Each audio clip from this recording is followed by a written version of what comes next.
morning. You're listening to Central Wisconsin's 24-hour information station, AM 1320 WFHR. It's time now for the Morning Magazine, brought to you by Comfort Air Heating, Cooling, Plumbing.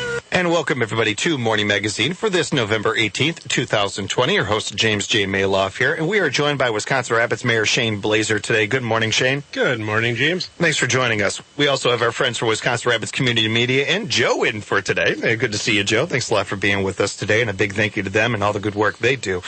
Mayor, and speaking of thank yous, I want to get that in right away because we were able to extend the United Way Radiothon an extra half an hour because you were nice enough to move your shift with us, and I appreciate that. Oh, no problem. Gladly. How are you and yours doing? How's everybody holding up? We're good. We're good. Staying healthy. Trying to get through the school thing. I have a high school student and a middle school student, so as many parents around the city are trying to adapt, and every little sniffle means a COVID test to go back to school. But it's important. We want to make sure. I'm a big proponent of trying to keep the kids in school, and if we can do it and keep everybody healthy, and the school superintendent is doing a really good job on staying on top of that and communicating with everybody and just trying to get through it, and hopefully spring will look different for all of us. Yeah, and the only way it can look different is if we do these things. And I appreciate that. Not only the tactfulness with it, where it is detailed. It is not just, I see in some areas where they are kind of doing just an umbrella kind of idea for the whole area and stuff, and understanding that different things, you have to do different, precautions and that sort of thing. And I kind of like to start there because we got the announcement last week from your office that kind of trying to get ahead of some of that stuff, or at least keep up with some of it with some of the restrictions at City Hall. Yeah, when this all first started, City Hall had gone down into limited access, and last week I decided that it was time to go back to that. I'm trying to protect our staff also, and the more exposure our staff has, the more likelihood they might catch COVID or have to be quarantined. And just, and that's the biggest thing is we may be exposed, but we may not get it, but it's the whole quarantining aspect and how our health department is overrun and contact tracers. And, if our staff is out being quarantined, they're unable to provide the services that we need them to be able to provide to the public. So any chance we can try to limit that. And well, you touched on some really important parts of this when it comes to that, because not only is there every day more information coming out about it and what we don't know, but so much of what we're doing is trying to help people, that we may not even run into, strangers in a way, if you will, because we don't know the full impact of what this has, and we don't necessarily know. For every person that gets it and it doesn't seem to bother them that much, there is a person who has a very similar to, not only genetics, but health issues that it affects very different.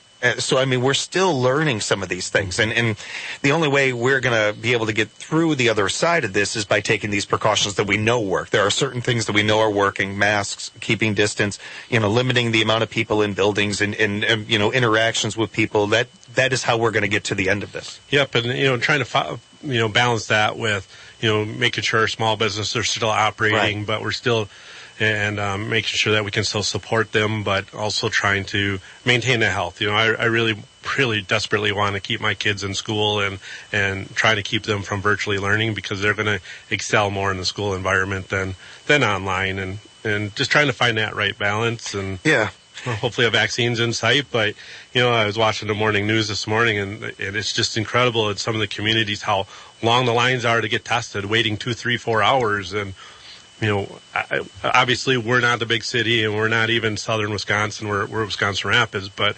it's still around here. And I think we may not have to go to extremes, but I think we just have to be diligent and respectful and continue on and hopefully get through this. And well said. Yeah, and one of the things that we've saw with this in this stretch of this is in the beginning, rural areas didn't seem like they were that hard hit and everything, and it is even stretched here. And one of the ways that we can't do anything worldwide, we can't do anything even statewide, but communities can do things. And by every community taking their, personal responsibility of this, it adds up. And before you know it, all of Wood County, and then half of, southern Wisconsin, and then northern Wisconsin, we all combine together to do our part, and we can all get through this. It's the only way we get through this. Yeah, and also given this time of the year, there's every different possible cold, and hospitals are maxed out, and we still have to make sure that our hospitals can operate and provide the services they provide outside of COVID, which is still a lot. And yeah, I couldn't imagine working in those environments. I have the utmost respect for the hospitals, the nursing, and the doctors of trying to wade through this plus everything else that goes on. I think of my sister-in-law and so many of my friends in the healthcare industry, and I literally usually think about them, because it's already a tough gig to begin with, and then with this on top of it, you think about them every day. And I don't make any stretch of the imagination with this. I've got people also who are serving overseas in my family and friends and stuff. I think about them all the time. Now I'm thinking of it very parallel as I do with the frontline workers and everything, where you're saying a prayer for them every day. You're thinking of them every day and that sort of thing. And it also kind of something else that you touched on there with that balance that you have to have at your position and your staff and the people that are making these decisions, thinking about where we're first and foremost trying to make sure people are safe and healthy. And then certainly also along with that, if not 1A, 1B, if you will, is helping, make sure that businesses can thrive. Because as important as it is that we have people to be able to go to those businesses, we also need those businesses to be around for those people. It's a two-part thing. It's a team effort. But, something that I don't know if you intended to or not, but you also incorporate in there, too, is mentioning, sharing some of your own personal story. And I appreciate you doing that. But that also reminds us of that part of it, too, where these other things are going on, and we're also still trying to give our kids a normal life, as close to a normal life as we can. The youth a normal life as much as we can.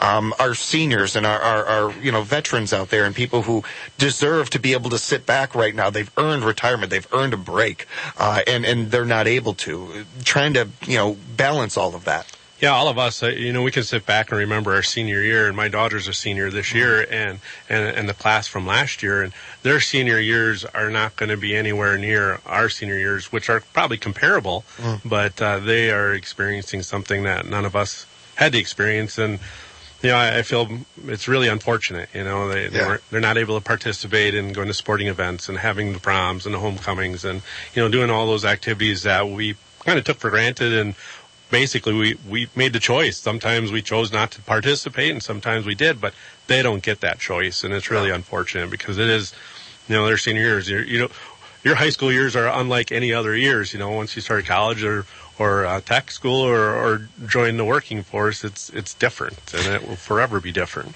We're speaking with Wisconsin Rapids Mayor Shane Blaser, and a big thank you to our friends at Wisconsin Rapids Community Media, Joe and the gang over there being in with us.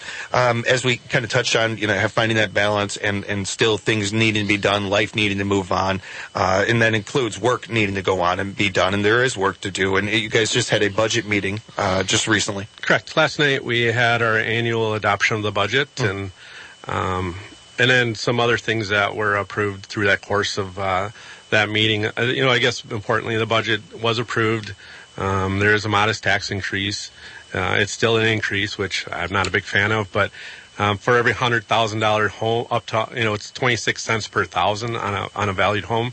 So it's gone up a little bit, and that increase is to help, honestly, to pay for the bonding that's been done over the years for the pool and the riverfront and some of those expenses, and it has to come from somewhere. And we still have to provide what I would hope that would be basic city services that we all have come to enjoy and expect from our governments. But we have other things, and some of those things have to be paid for, and a modest tax increase was one of them. Well, and it's something that I would like to think the majority of people out there understand and get. That if you want your potholes fixed, it's going to involve taxes. If you want to have a nice water park like this that can bring people in on normal circumstances and everything, it's going to involve something like that. And really, things do have a chance, do even out eventually. It's just getting to that point and really thinking about the future. And how important that is. And certainly, there is no rewinding, changing the past or anything. So all you can do is look forward and what we can do to make sure that, especially, again, I imagine that before all this, you have a game plan and then this happens and you've got to adjust to your game plan as things go on here and stuff. So you and the board and everybody that makes these decisions, it ain't easy. And we appreciate you guys doing your due diligence of looking at all the different logistics of this to be able to make those decisions. Yeah, and we've had things happen over the years that put us in a position. We have some nice things, and and I kind of went into this knowing that while I'm here, it's probably not going to be a lot of ribbon cuttings and a lot of we have to figure out how to maintain and keep what we have nice and be respectful and conservative on budgeting and spending. And so in this budget, there's not going to be any giant ribbon cutting events, which good, bad, or indifferent. It's just the way it's going to be, and we're going to provide our services and go forward from that. Well, and I feel for you in a sense because it is something about being a mayor that you should be able to appreciate and do. And it's similar. I think about some of the people I've gotten to talk to, and you mentioned that about seniors. So many people not getting to experience certain things. You're in that group too. Not to say that anybody's first year in a position like this should be smooth or easy necessarily, but it should be a little bit different than dealing with a pandemic your first couple months in office and everything. So there's a number of these things, but I appreciate that you not only share that with us and that behind the curtain look and that transparency, but also that you guys thought about that stuff ahead of time. That we have to hold back on certain things. And, as far as the ribbon cutting goes, I've only gotten to be a part of one of them, but less chance of paper cuts. There is that advantage right there. There is at least that part of it. And the silver linings, we look for them wherever we can. We have amazing finance director. I'm going to make a shout out to him, Tim DeSorcy. He's very conservative on our budgeting, and he puts us in a really good position for upcoming years, and he's very, very, very aware of the budgets for next year and the year after already. He's deep in thought on that, and he puts in, I couldn't even imagine the amount of hours he puts in because, as a salaried employee, but he's nights and weekends, he's sending out emails throughout the weekend, he's doing his diligence to make sure that we are in a very good position financially as a city, and we could not do it without him at all. Yeah, I appreciate you mentioning him and appreciate the work he does. And so many people like him that we don't get a chance to mention all the time that are doing such important work for our community. They're the men behind the curtain, or the people behind the curtain. Yes, yeah, absolutely. You mentioned somebody like that, and I think of Pam out here and stuff, and we don't get a chance. Even if we mention her every day, we're not mentioning enough the kind of work that the individuals that are working behind the curtain there to do and make sure that the work that can be done on a total there. We are speaking again with Wisconsin Rapids Mayor Shane Blaser, and a thank you to our friends at Wisconsin Rapids Community Media for being with us. We're going to take a quick break, and we'll have more with the mayor right here on Morning Magazine, AM 1320, WFHR. I cannot speak for you guys, but those temperatures are awfully nice. I am all right with those temperatures. Absolutely. It is 39 in Stevens Point, 38 in Marshfield, 34 in Wausau, and 40 here in Wisconsin Rapids, where we have Morning Magazine, and we're continuing with the Wisconsin Rapids Mayor Shane Blaser. And again, a big thank you to our friends at Wisconsin Rapids Community Media for being in with us as well. Yeah, those temperatures, not bad. I can handle that. We appreciate you joining us, Mayor. Thanks a lot for the time. I wanted to give you a chance to dive a little bit more into the tax collection and that topic. Yeah, so this year, last night at council, they approved that we're not going to be holding in-person tax collections, at least for the first installment, which is due January 31st. Just because of the large crowds that gather up on our third floor. So what they'll do is inside City Hall on ground floor that's opened up, that they'll have a drop box, and then you can drop your tax payment in there, and they will mail a receipt to you at that point. Otherwise, you can do it online or even mail it in, the other options. Okay. And if I want to remind people that all the information we share here you can find on your guys' city's the city website, wyrapids.org, or on Facebook or something like that, and they can always reach out to you as well. Yep, and so then also roughly December 15th, you'll see your tax bills being mailed, and inside they'll have inserts. They'll have all the explanations, due dates, and some of these changes, and the general information. There's a newsletter in there, and so they'll all be included in the tax bill. Are there other changes, other things that you see ahead that might be happening or that you are looking into? So last night, a referral was put in by, I think, Alderman Koth. It was to our council president to maybe have a committee of the whole meeting where we can. It was kind of be a further discussion on COVID. For me, I guess most of my life I've been pretty reactive, so you just kind of take it as it comes. But I do think that maybe a discussion. You're looking at other communities that, some of the turns that they've done, such as Wausau, continuing the mask ordinance or the mask mandate should expire and not be renewed. And it sounds like our council might want to have a further discussion on just some general discussions on potential other COVID-related things, but nothing set in stone. You know, and I know how much people love set in stone stuff, and they love answers and everything like that. To me, that's we got a lot of information right there from what you shared. The fact that you guys are talking, that your discussions are open, that there is nothing that you are not open to talking about. That's great information right there, and appreciate that open-mindedness. We need that flexibility right now. Absolutely. We really need that. Not every community has that. It just stands out to me, those kind of things. Another thing that stood out to me that I wanted to make sure to take a moment for, your press release we got last week about the closings or the limitations at City Hall and that sort of thing. One of the things that you mentioned in there was the number of places that limiting access to, and appreciate that information, but also saying how that garbage and recycling pickup will continue uninterrupted. It's a simple sentence, and it may not seem like a lot to a lot of people. And I read it every day and didn't think too much about it until I think it was Thursday, and it just kind of hit me that is something that is still going on, even during a pandemic, and it may not seem like a big deal to a lot of people, but again, the logistics involved in something like that, and to make that, it has not stopped. We have not had garbage piling up like some communities have, little things like that. A big thank you to all the people involved in that and the great work they're doing. Yeah, our public works staff is amazing. We do ironically, we get phone calls in my office because sometimes what's happening, especially now, if somebody's quarantined or not at work, they have subs come in and they'll miss a side of a street, just because they don't know the route. They're human beings, absolutely, and they're just how dare them be human beings? It's like, today's your day. You got to be on the garbage route. Well. Our staff is very adaptive, but they just don't run that every day. So we get phone calls, and people have been very understanding, which I appreciate. And all you need to do is let us know that yours was missed, and we'll come and get it. But we're adaptive. We have our staff can flip-flop pretty quickly, and so that will remain uninterrupted. And the biggest concern we're all going to worry about coming up is snowplow and ice, and we want to make sure that that does not get interrupted at all. See, you are getting better and better at this, sir, because that's exactly where I wanted to go with things next. While we appreciate certainly the work that they're doing and they continue to do and everything, looking ahead at something like that, it sounds like that's something you guys are thinking about, that you're prepping for as much as you can for that. Absolutely. Paul Vollard at our street department, he is, that's kind of their mindset. They're switching to that type of activity. We're in that transition season right now from construction to snowplow and ice removal and those type of things. And absolutely, that's definitely on their mind, and they're planning and prepping for that.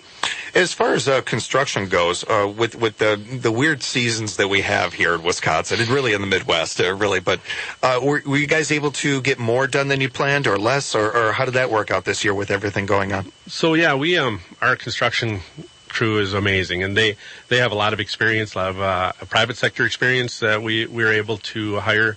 And our construction projects this year, our road construction projects, were done ahead of time.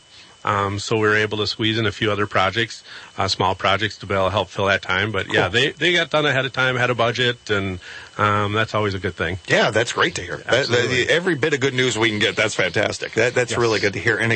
And all these things we're talking about, I guess, just again touches on all the different departments and all the people that are doing such amazing work that maybe we don't get a chance to talk about enough, but we appreciate every day in and day out. They are literally affecting things and helping things keep moving. Yeah, I wish I could just bring in a list, because I can go right down through City Hall, and from human resources, planning, economic development, all engineering, all these departments that, they all work together, and not one of them has a job that's really siloed. They're so, our engineering department designs a project, street department builds that project, and they're just so intertwined, and it's really a great bunch.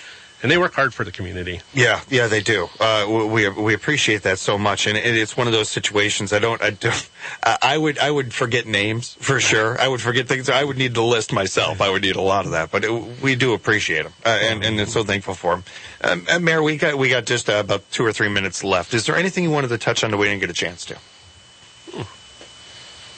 Good question. Yeah, okay, that's all right. Wow. If we covered things, then great. That's good, because we'd rather have extra time. We'd rather have more time so we can, talk about more fun things there, or not so much fun things, but just kind of be able to stretch our legs a little bit. Because I appreciate not only your transition into this position that you haven't done before, but your genuine honesty with the job and sharing with us as much as you do and everything. We've been really lucky that just about anybody we have here representative-wise or any in position are like that, but it's not something that I take for granted, especially coming from where I do, where it's the exact opposite and everything as far as Chicago politics and things like that. It is a whole different world here, and it cannot be taken lightly. That we're lucky to have that, and really nowadays you need to have that. I imagine that that's something that it seems to come naturally for you, but you also seem like a smart enough guy that you see the world, what's going on, and the way the world is, and how important that is for people to trust in their, people in their positions like yourself and everything. That transparency is part of that trust.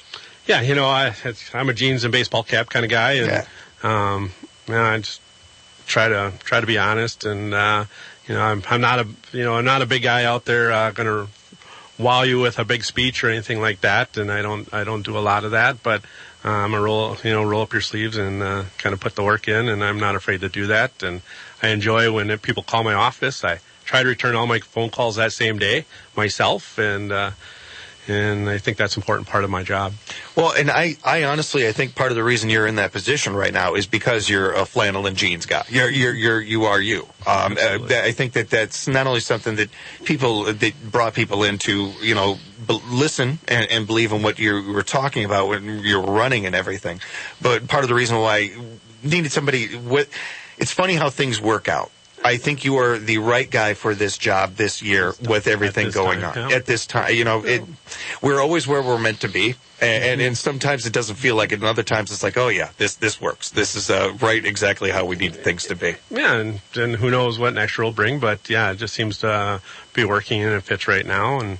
But we can't forget the most important discussion. Next week is the biggest holiday in Wisconsin, and it's deer hunting season. That's right. That's right. So many of us will be taking part in the activity. I'm looking forward to doing that with my family and friends, and I'll pretty much disappear in the woods, and hopefully my beard will get a little longer. And, right. My bedhead will be there all week, and we'll be good to go. Hope you and everybody out there, all our hunter friends out there, have a good and safe time. Oh, absolutely. I want to remind people, too, that they can follow you guys, not only everything going on with the City of Wisconsin Rabbits, but find out more on Facebook or go into their website, wirabbits.org, and encourage you to follow our friends at Wisconsin Rabbits Community Media on social media as well. If you haven't already, why not? Go ahead and do it. Type into your search bar Wisconsin Rabbits Community Media. A big thank you to Joe and the gang over there. We appreciate you guys. And a big thank you to you, Mayor, and your staff and everybody involved with what we've been talking about today and such. And thanks for the time. Oh, thanks for having me on. I enjoy it. You guys stay safe and strong, and we'll talk again real soon. We'll have more Morning Magazine for you tomorrow right here on AM 1320 WFHR.